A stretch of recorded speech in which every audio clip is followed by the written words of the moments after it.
So the other day I was browsing in my social media accounts, some music groups I belong to, and there was a post that kind of got under my skin a little bit. The post was a meme about somebody committing like the ultimate sin, playing bass with a pick, and actually that didn't bother me. I play with both my fingers and a pick. I prefer not using a pick, but there's a place for picks. I totally believe that, and I don't think it's the ultimate sin.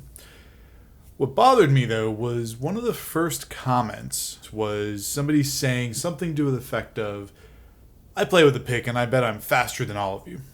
That got under my skin.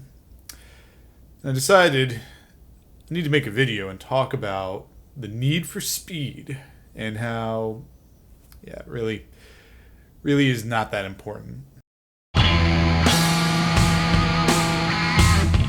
So there's this idea that sometimes pops up amongst bass players where the faster you play, the better you are, and I'm more impressive because I can play 16 30-second notes at 200 BPM or whatever it is. Whatever is going through people's minds, I honestly don't understand. I'm here to tell you that however fast you play, like, that's great, but it does not impress me. You've got to bring more to the table. You've got to bring feel. You got to bring groove. You got to bring creativity. If there's any bass player out there that epitomizes, I can play fast, but I choose not to, it's Tony Levin. You may not know who Tony Levin is. It's okay. But let me introduce you to Tony Levin. Not that I know him personally. That would be fantastic. I'd love to have a talk with him. Tony Levin is probably best known for his work with Peter Gabriel and King Crimson, but he's a session player also that has been on over like 500 albums. Like, that's not an exaggeration. He has been on a lot of albums. Just to give you a kind of a taste, and a really small taste, of all the artists he's played with: Alice Cooper, John Lennon, David Bowie, Pink Floyd, Yes. So I was exposed to him really more with some of the supergroup work that he was doing, specifically Liquid Tension Experiment, which he joined with a couple of members of Dream Theater, Mike Portnoy, John Petrucci, and I think Jordan Rudess. And they did some pretty crazy progressive stuff. And then also Bozio Levin Stevens, which was him, joined by Terry Bozzio on drums and Steve Stevens on guitar. Tony Levin's also the first person that I ever saw play a Chapman stick. You may be asking yourself, what is a Chapman stick? It's this really cool stringed instrument. You play it by tapping instead of strumming, things like that. If you want to see more about the Chapman stick, drop a comment and I'll make a video about it. If you're enjoying this video, please make sure to hit like. Also, don't forget to subscribe. Put out new videos every single week. When I started getting exposed to Tony Levin, the thing that really captured my attention, the thing that impressed me about him, was his use of restraint. Go listen to Bozio Levin Stevens. Specifically, check out the Blacklight Syndrome album.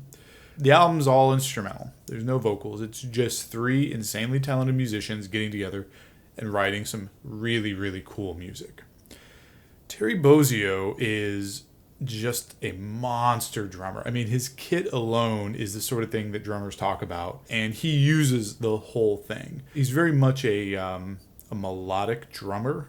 He's a very musical drummer. The other person in the band besides Tony Levin is Steve Stevens, who is probably most known for being the guitar player for Billy Idol. But what a lot of people don't know is Steve Stevens is actually a fantastic flamenco player. You kind of hear that combination of heavy music and some of this flamenco style in his guitar playing.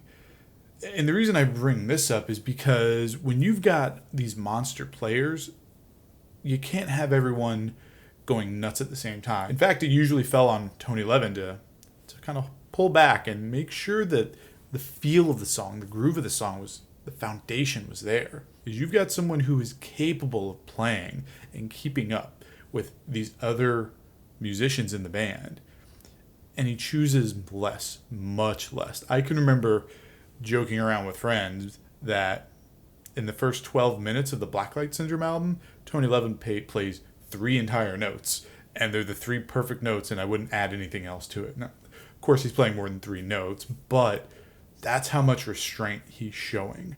You need to check out Tony Levin to really understand the art of restraint and that speed isn't everything. If you're playing fast for the sake of playing fast, are you playing for the song?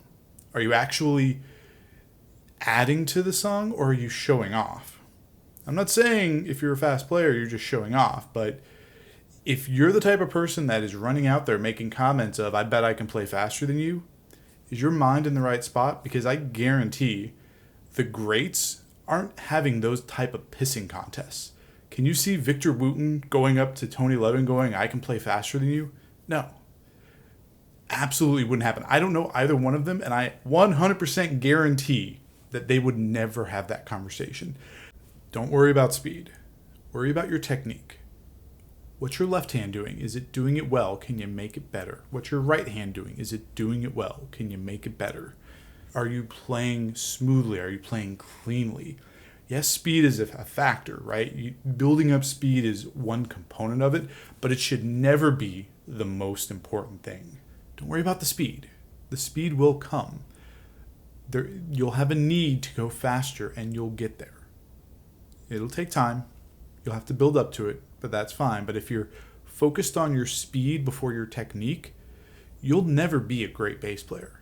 Never.